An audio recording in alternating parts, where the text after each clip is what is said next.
நண்பர்களே வணக்கம். விஜய் அண்ணா விட்டுறாதீங்க. தயவு செய்து நீங்கள் தமிழ்நாட்டில் எந்த மூலை முடுக்கில் இருந்தாலும் தயவு செய்து அவர் சொல்கிற கேண்டிடேட்டுக்கு தயவு செய்து உங்கள் ஓட்டை போடுங்க. இந்த 5 வருஷம் அண்ணனுக்கு கொடுத்து ஆகணும், வேறு வழி இல்லை. இது காலத்தின் கட்டாயம். அவர் ஒருத்தர் தான் ஒரே ஒரு நம்பிக்கை. அவர் நல்லது பண்ணுவார், அவர் அதை மாற்றிடுவார், இதை மாற்றிடுவாருன்னு நான் சொல்ல. ஒரு மாற்றம் கண்டிப்பாக நமக்கு வேண்டும். தயவு செய்து அவருக்காக ஓட்டு போடுங்க.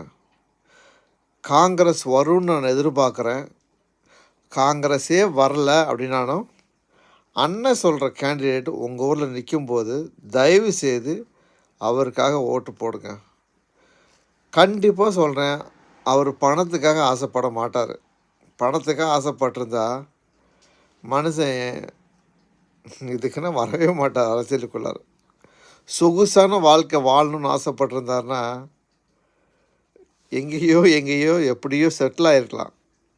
ஓகேங்களா? மனுஷன் நமக்காக கஷ்டப்படுறாரு. உங்களை கெஞ்சி கேட்டுக்கிறேன், தயவுசெய்து அண்ணனை எப்படியாச்சும் 2026 உட்கார வச்சுருங்க. கண்டிப்பாக நமக்கு ஒரு விடிவு காலம் வரும். இது ஒரு பெரிய விஷயம்னா கிடையாது. 5 வருஷம்தான் அண்ணன் முயற்சி பண்ணுவார். மேலே உள்ளவன் நல்லவனாக வந்துட்டானா கீழே எல்லாம் சரியாயிடும். நான் நிறைய விஷயங்கள் இங்கே சொல்ல வேண்டாம்னு நினைக்கிறேன். அதனால் நம்ம மாற்றத்தை நோக்கி போவோம்.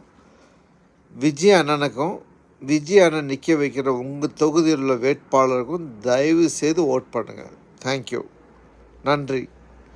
இதனால் உங்களுக்கு எந்த ஒரு கஷ்டம் வரப்போகிறதில்ல. கண்டிப்பாக நல்லதே நடக்கும். வெற்றி நிச்சயம். விஜய் அண்ணா சொன்ன மாதிரி வெற்றி நிச்சயம். தேங்க்யூ.